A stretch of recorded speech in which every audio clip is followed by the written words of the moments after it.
In the wooded borderlands between New Hampshire and Vermont, 7 women are found murdered.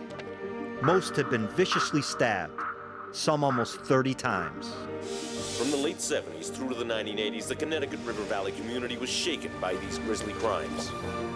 Can a vision from the lone survivor's nightmares I can remember this face looking right down at me. match a son's confession of his father's brutal past His pants and shoes were covered in blood. and reignite the cold case of the notorious Valley Killer? I'm M. William Phelps, best-selling crime author, and I have an obsession: serial killer, cold cases. Now, nearly 10 years later, investigators say they still need the public's help.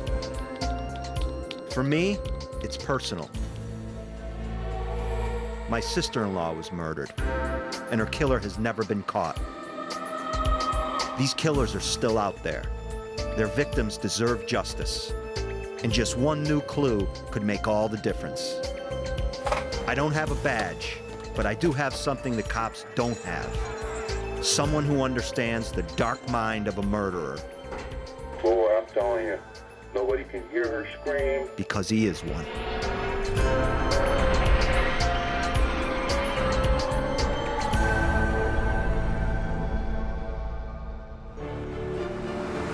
The River Valley murders are the most horrific attacks New England has ever seen.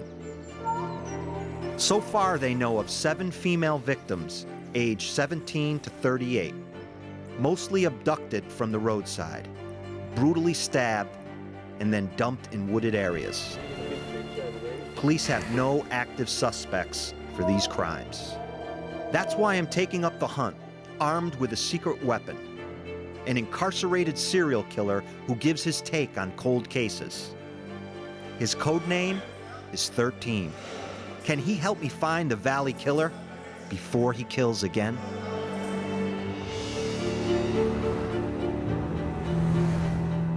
To get to 13, I have to go through his gatekeeper, criminal profiler John Kelly.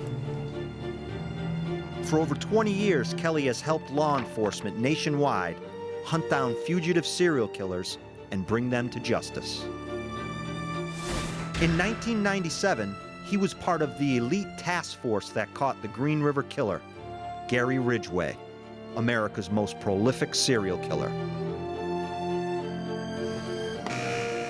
When I need a psychological take on a murderer, I go to Kelly. You know, what I'm looking at here is a blood letter. The term comes from medieval times when, doctors would, so-called doctors would roam around the country and try to cure people by letting blood out of them. So you'd have people who were actually very comfortable with the flow of blood from another human being. That's what you have here. The Valley Killer's first murder, of 26-year-old Kathy Milliken, established the kill pattern that would be repeated with each new victim. On October 24th, 1978, Kathy visited a nature preserve in New London, New Hampshire.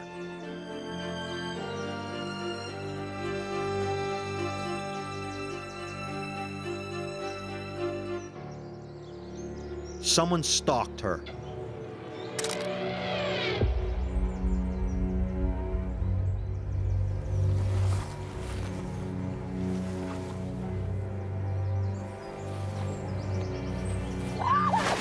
Then attacked,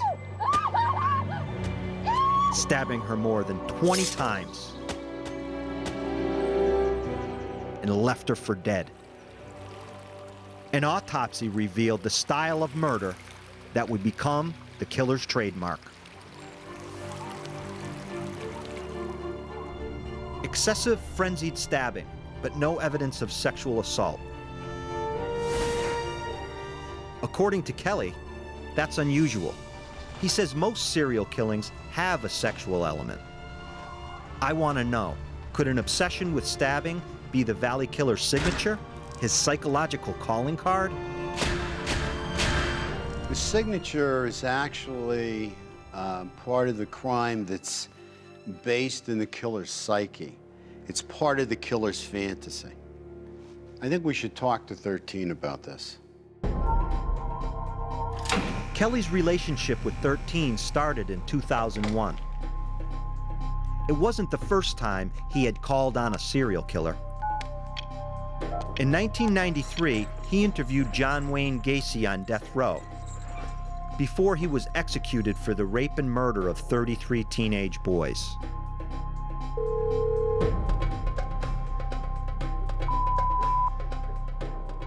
But with 13, it was different. This time, Kelly was looking for a long-term collaborator.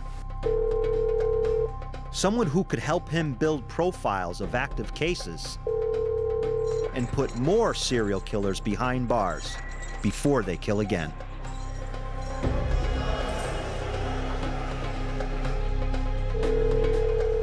He was in luck.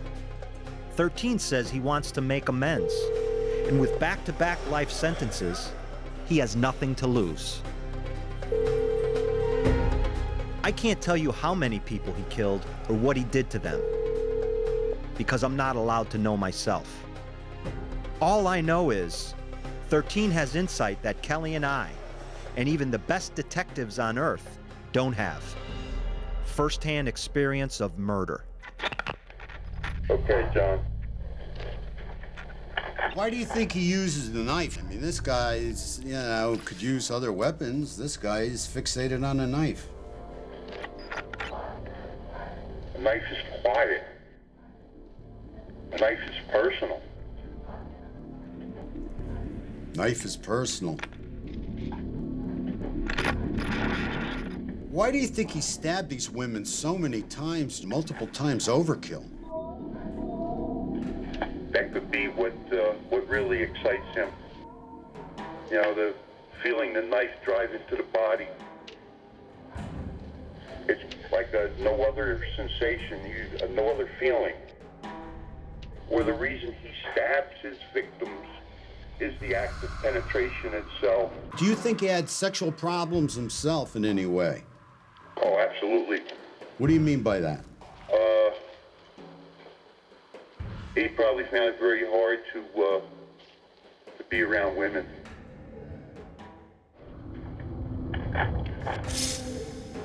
That's it. It's a deeply disturbing insight. 13 says these attacks are sexual because the killer is using the knife as his sex organ. Psychologists call this picarism. Picker is actually a French word, and it's someone who gets sexual gratification, sexual excitement. They get very excited and sexually gratified from stabbing another person with a sharp instrument. If 13 is right, in the dark mind of the Valley Killer, murder and rape are united in a single, barbaric act. In 1981, this sadistic bloodletter took his second victim. On July 25th, a friend dropped Mary Elizabeth Critchley off near the Vermont-Massachusetts border.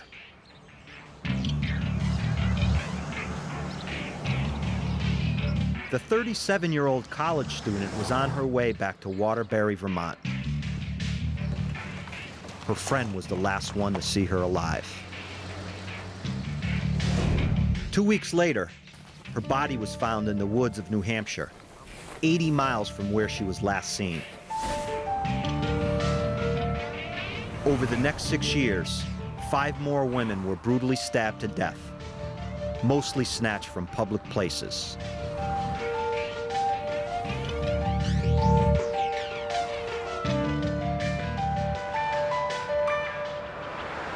Authorities searched desperately for suspects as the body count continued to rise. Until 1988, when the killer tried to take an 8th victim.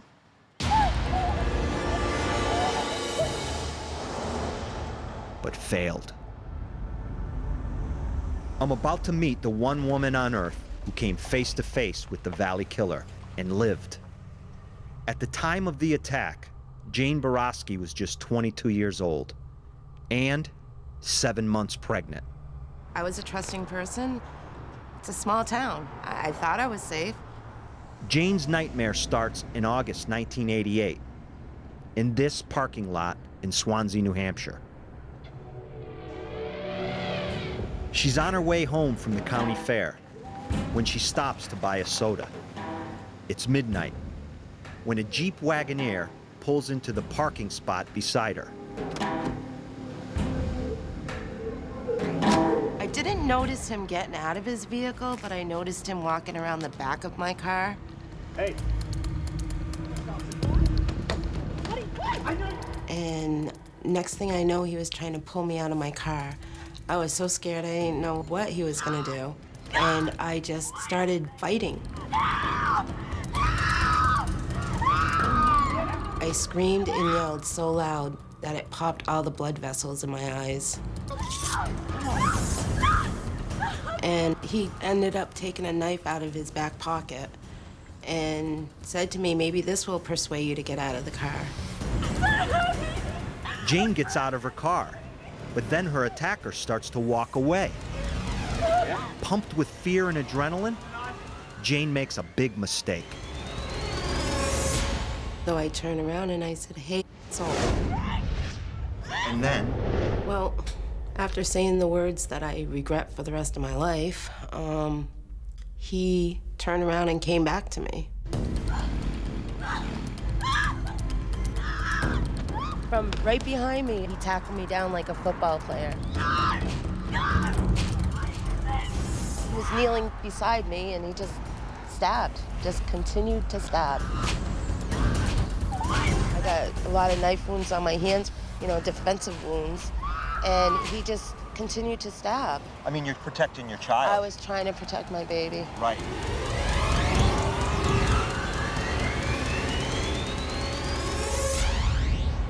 Then, the unbelievable happens. He stops. Jane manages to make it to a friend's house nearby. She thinks her nightmare is over. But is it? All of a sudden, we hear a car drive by, and they slammed on their brakes. And I knew it was him. I'm in New Hampshire, on the hunt for the Valley Killer, who has terrorized this area since the late 1970s. As one local put it, people are spooked after the discovery of yet another body in this small town. Jane Borowski is the only victim who survived. I thought I was gonna die. There was so much blood that I just thought I was gonna die. Just when the killer seemed about to strike the death blow, he stopped. But why? Next thing I know, I'm getting up on my hands and knees, and he just slowly drove by me, looking right down at me as he was driving by me. Did you see his face? I saw his face. I saw the expression on his face. It was just so cold, like he had done nothing.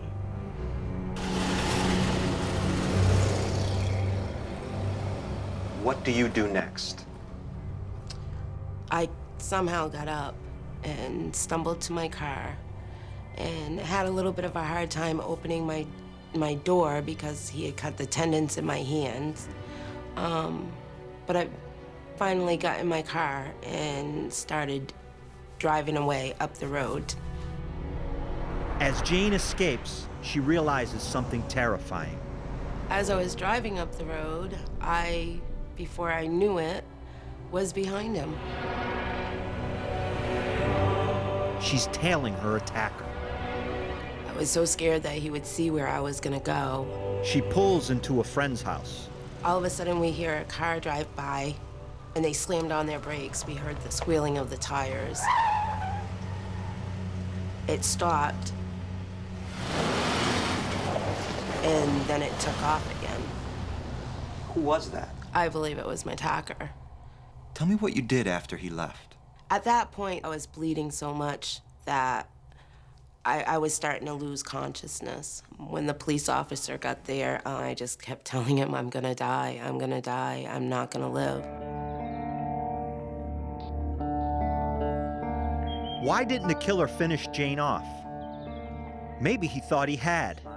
Who survives 27 stab wounds? 2 collapsed lungs. My jugular was cut. My tendon in my knee was cut. My tendon in my hand was cut. And he had damaged a piece of my liver was removed because of the damage from the knife. But for Jane, the worst part is the chance she could lose her baby. I ended up carrying her for another 2 months after my attack. And when I had her, she was a very sick baby. She was born with no blood pressure, and my first sight of her was in an incubator, wires and tubes coming in and out of her, and she was on a ventilator. And I was so frustrated because it wasn't fair that we had just both fought for our lives, and now here she was fighting for her life again. And I had to sit there for 10 days and watch her fight. And it was so hard. So hard. Incredibly, her daughter pulled through. She's a survivor, like her mother. Sometimes my work cuts close to the bone. My sister-in-law, Diana, was 5 months pregnant when she was murdered. Her baby never had a chance. Jane Borowski identified the killer's vehicle, a dark-colored Jeep Wagoneer, and gave police their only eyewitness description of the Valley Killer. It doesn't look like much, but 30 years later, this sketch is still some of the best evidence police have.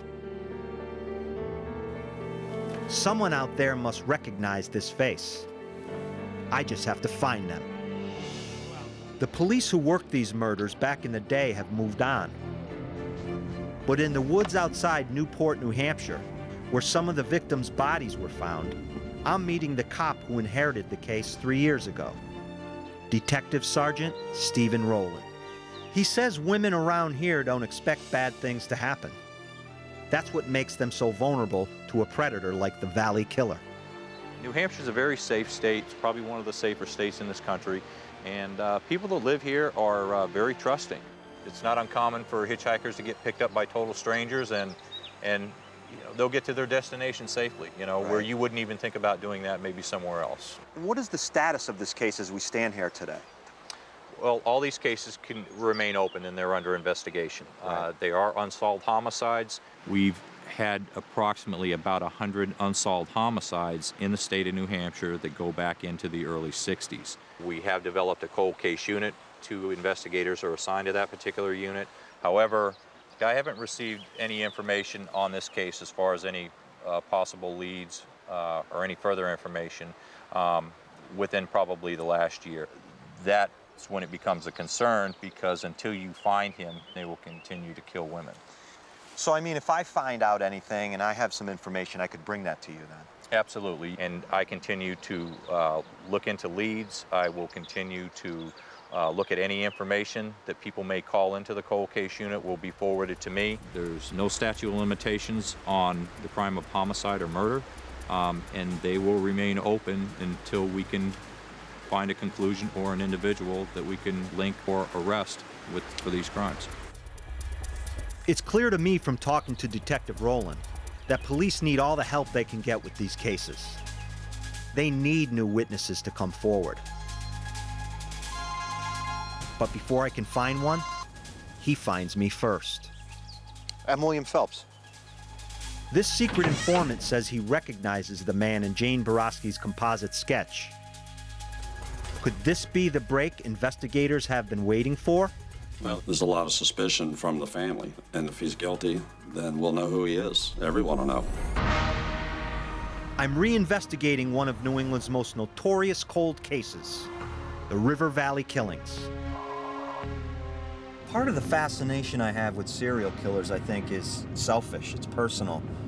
Obviously, my sister-in-law was murdered, and, you know, there's an indication that maybe a serial killer did it. That's one reason.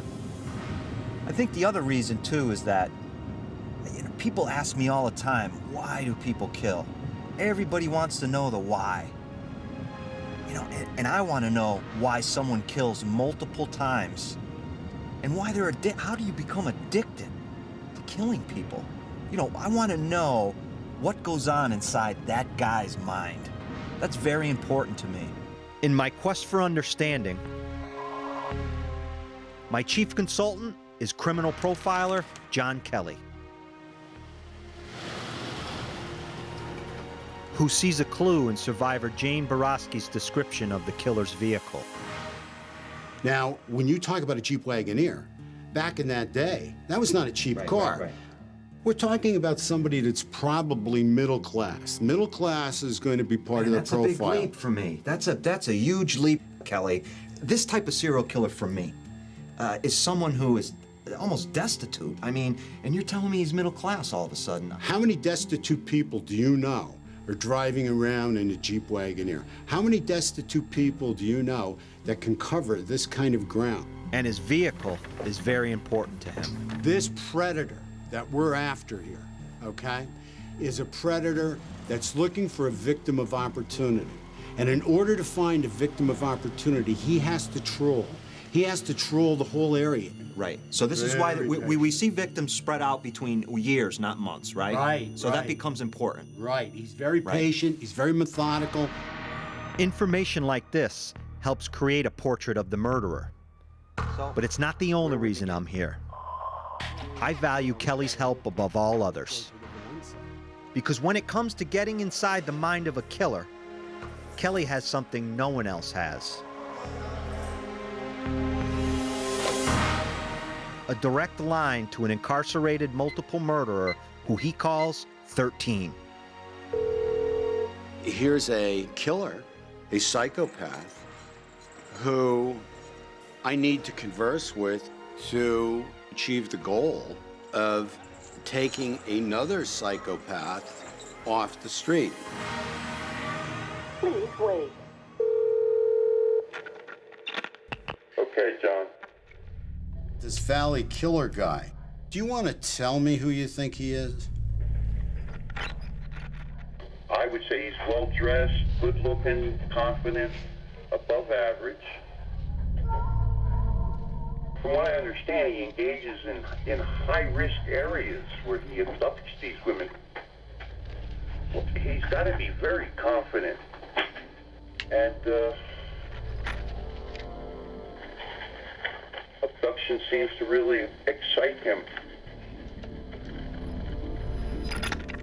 And do you think he's local to the area of the dump sites? I mean, these dump sites seem to all be within, 8-10 miles of each other. Yes. He wouldn't feel comfortable in a strange area. He's got to know the sites. What kind of vehicle you think this guy would drive? Kelly has not disclosed that Jane Borowski identified the killer's vehicle, a Jeep Wagoneer. It's a test for 13. Van, maybe a minivan. His answer isn't far from the mark. Something confined. So why would it be confined? Oh. No one can hear a scream. Do you think he took trophies? Wow, I would. Just something to remember. That's it.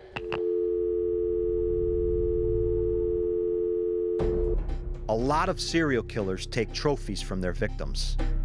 A piece of jewelry or a lock of hair to remind them of the kill. Ted Bundy took this habit to the extreme. He kept his victims' heads as souvenirs. And when cops raided serial killer Jeffrey Dahmer's house, they found his victims' genitalia preserved in formaldehyde. But for forensics, it's what a killer leaves behind at the crime scene that's important.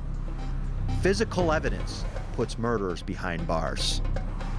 In the case of the Valley Killer, the best chance of finding any lies with the only known survivor, Jane Borowski. What type of evidence did the police collect from you, Jane? They scraped underneath my fingernails, I know that. Do you think you scratched your attacker? I think I did. either in the car with struggling, I think I may have scratched him, or on the ground. If the police have DNA, this case could still be solved. I've arranged to meet again with Detective Sergeant Rowland at one of the sites where the killer left victims. The remains of Bernice Quartermanche and Ellen Freed were found here in 1985 and 1986. Bernice Quartermanche and Ellen Freed were found here. As you see behind us right here, this is the Little Sugar River, and it was right in this general area they were found. The bodies were badly decomposed, but forensics found the Valley Killer's telltale signature, multiple knife wounds. Pathologists were actually able to find nicks in the bones. Right. Most appeared to be in the chest and the neck area. Some media reports of the Valley murders have cited a V-shaped stab pattern in at least 4 of the victims.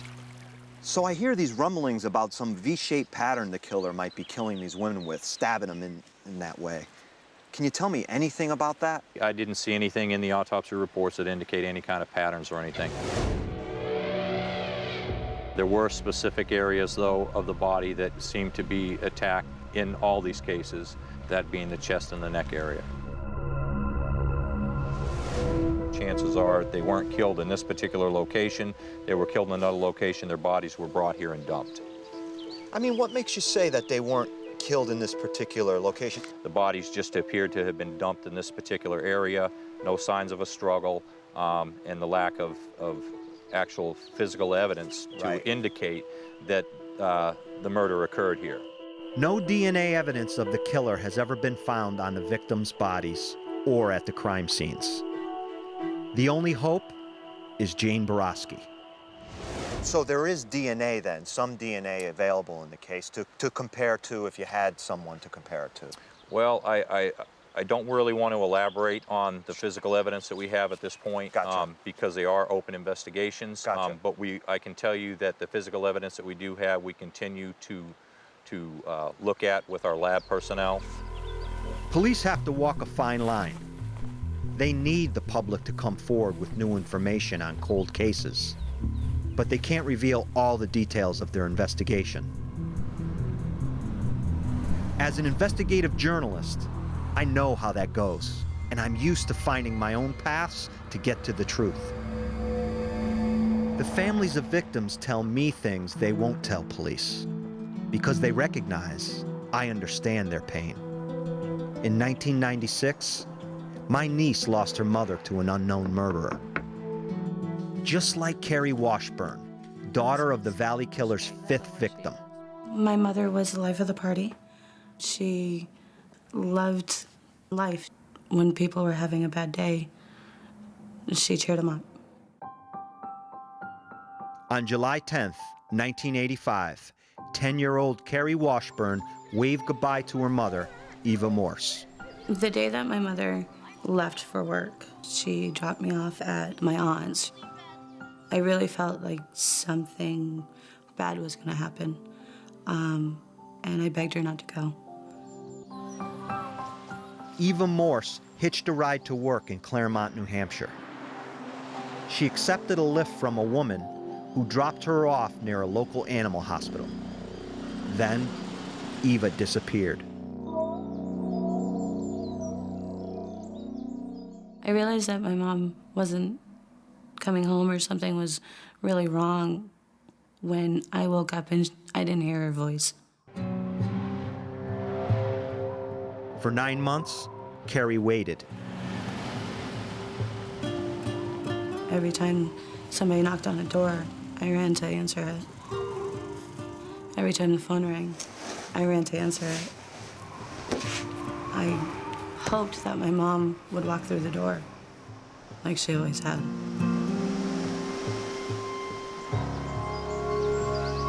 And then, on April 25th, 1986, her mother's remains were found, 20 miles from where she was dropped off. It's the same place that victim number 2, Mary Elizabeth Critchley, was found 5 years earlier. Right here, Eva Morse's body found.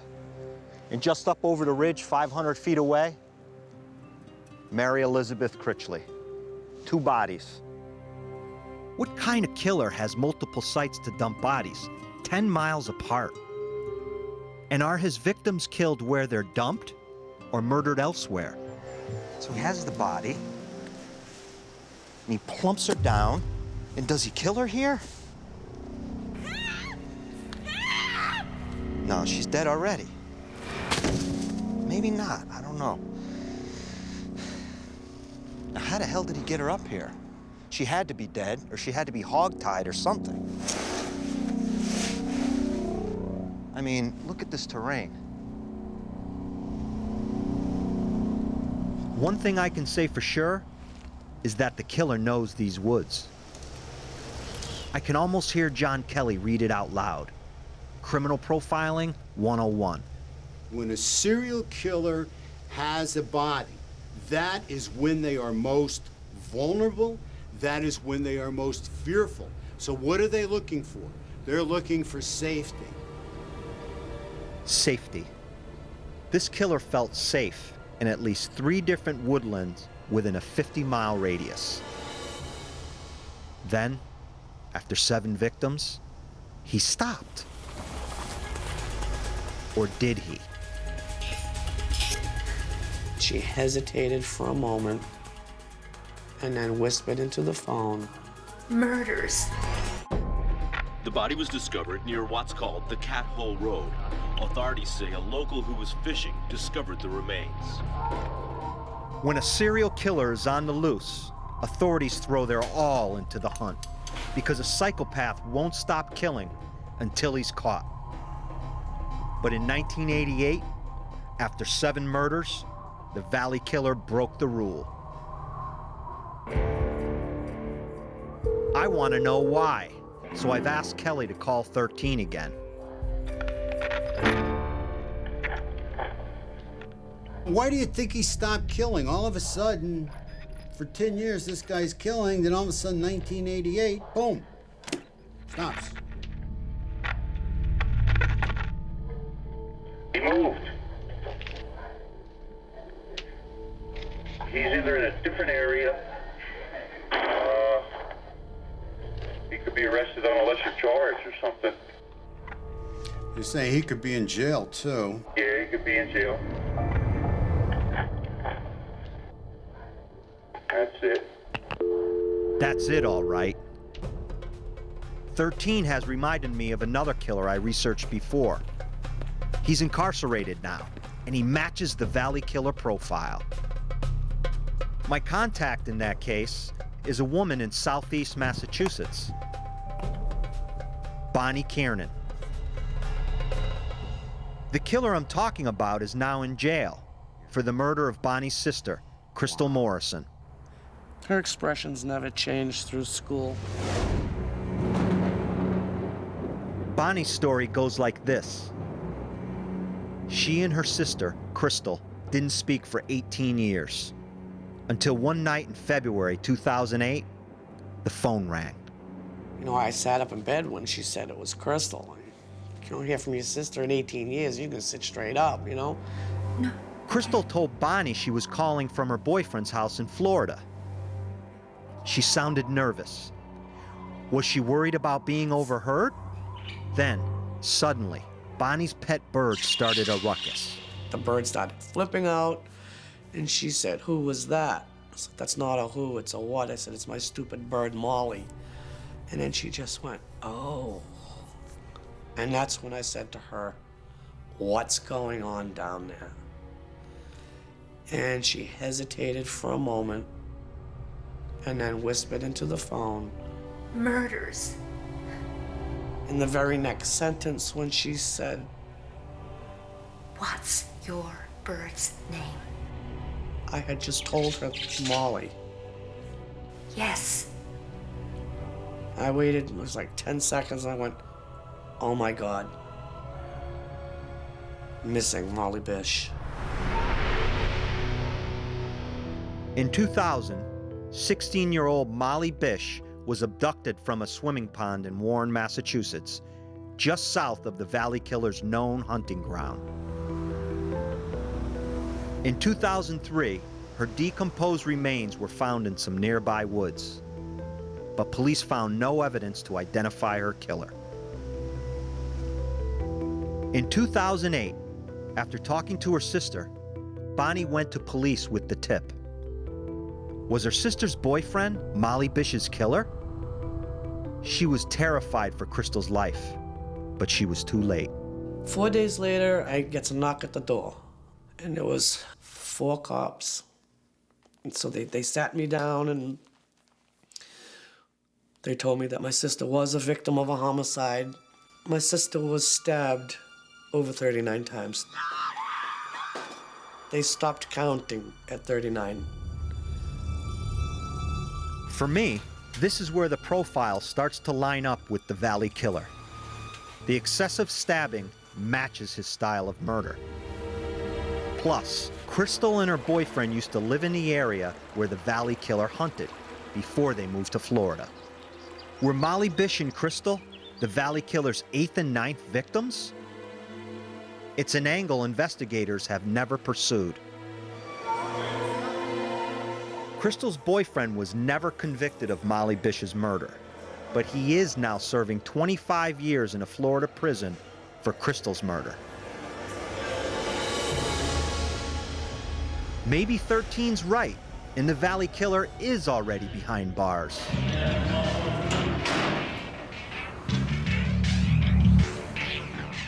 It's a new person of interest after all these years. And before I get a chance to look deeper, I get a lead on another potential suspect. What's going on? A stranger has come forward with a decades-old secret. He thinks he knows who the Valley Killer is. And for the first time ever, he's going public. The contact wants to remain anonymous, to protect his family, and if he's proved wrong, to protect who he's accusing. His father. So first I want to thank you for coming. A very courageous thing to do. I applaud you for what you're doing. We're trying to get to the truth. Well, there's a lot of suspicion from the family about my father. And if he's guilty, then we'll know who he is. Everyone will know. The contact's mother, now deceased, saw the composite sketch of the killer as described by Jane Borowski and had a terrifying realization. It was a dead ringer for her husband.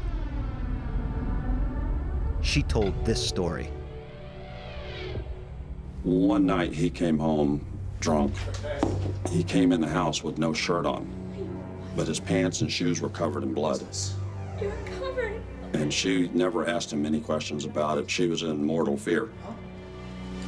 Her response to that was to take the clothes and burn them. The next day on the news on the television, she saw that a female had been murdered within a mile or so of a bar that my father frequents. And this caused her a lot of anxiety. And once again, she never spoke a word to anyone. It sounds to me like your mom died with some secrets, right? Most definitely. It's only circumstantial evidence so far, but there's more. The son goes on to paint a portrait of a violent and dangerous man. My father had issues with women, with all of them, daughters, mother, and wives. He had rage issues and would completely get out of control. Know your place. We had lived in Philadelphia, actually, for a short period of time. And he come home from work. He didn't like what she had made for supper. We lived on a second-floor apartment. And he had a fight with her, and he threw her out the window and held her there by her hair and threatened to drop her if she opened her mouth one more time.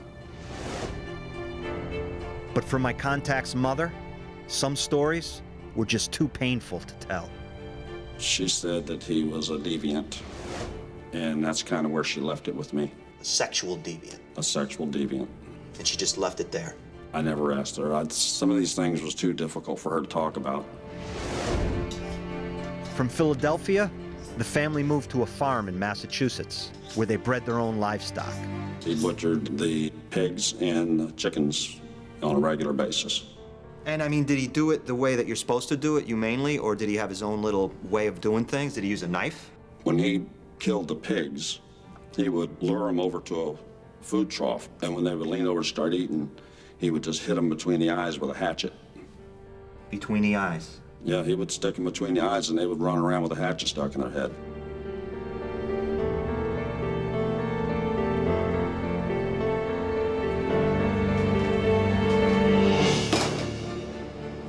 Somebody who enjoys killing does something like that. He had no conscience.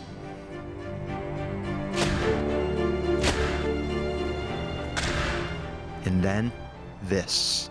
My father owned a Jeep Wagoneer, and I rode to work with him in that Jeep Wagoneer every day. Do you think your dad is the Valley Killer? My being here says that I think he's capable. I think Dad's capable of being a monster. Is he that monster? I don't know if Dad did these Valley killings or not, but I just think this is something we need to find out. And so, with two new strong persons of interest, this man's father and Crystal Morrison's boyfriend, I need to go back to the one person who has the Valley Killer's face etched into her mind. Survivor Jane Borowski. Will she recognize one of them? Have you ever had a reaction before to a person of interest in this case, like you're having right now? No. For decades, the Valley Killer has gotten away with murder, while the families of his victims suffer. Jane Borowski and her daughter are the only ones who survived this monster. But for Jane, the nightmare returns every time she closes her eyes. And she won't have peace until the Valley Killer is identified. I try to just live one day at a time. I have to take care of my family, but I struggle. I've been in the hospital 3 times for depression, 2 times for suicide attempts.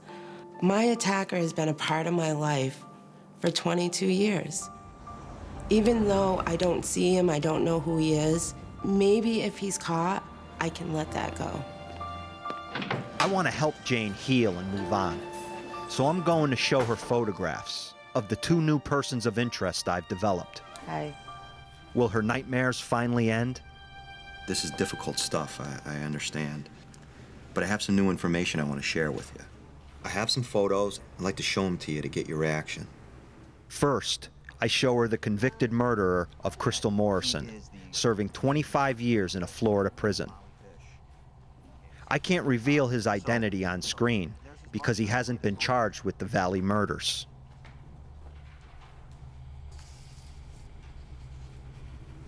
No. No reaction at all to that? No. No.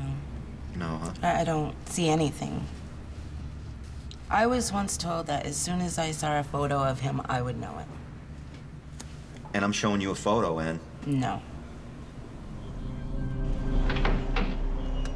Next, I introduced Jane to my new contact, who thinks his father could be the Valley Killer. Jane, I brought some photos of my father I'd like you to look at. Again, I can't show his face, and maybe this time, I don't need to, because Jane's face says it all. I just need a minute. Sure.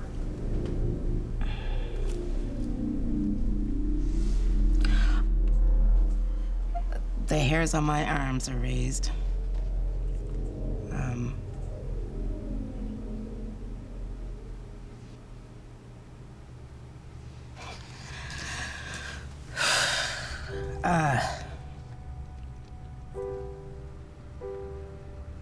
It's almost like I can remember this face looking right at me as he was driving by. The chin, the cheeks, the hairline, the mouth, the eyes. Have you ever had a reaction before to a person of interest in this case, like you're having right now? No. Nope, I'd have to say, I've seen quite a few photos, and this one definitely raises the hair on the back of my neck.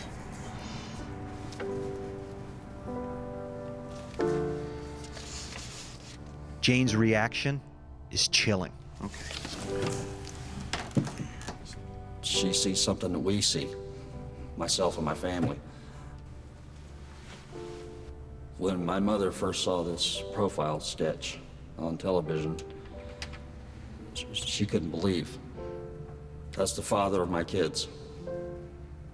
And she was just floored by it. Has Jane's attacker been identified after all this time? And if so, where is he now? Gone to meet his maker. He died in 2008. Jane wanted to see him caught, but at least 6 feet under, he can't hurt her anymore or kill any more women. And maybe now, at last, her nightmare is over. I want to thank you.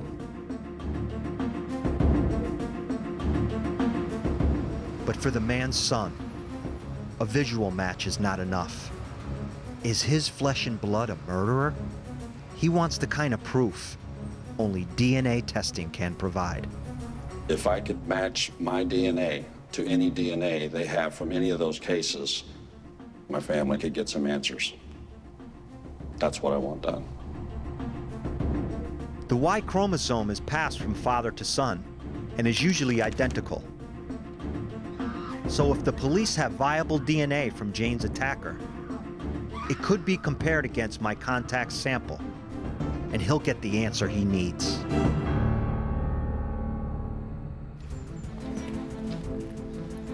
I'm putting my contact in touch with the New Hampshire State Police. His DNA could be the most important evidence in the case so far.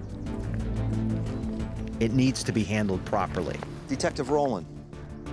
Yeah, M. William Phelps. Good, how you doing? Listen, I told you I'd contact you if I had any information.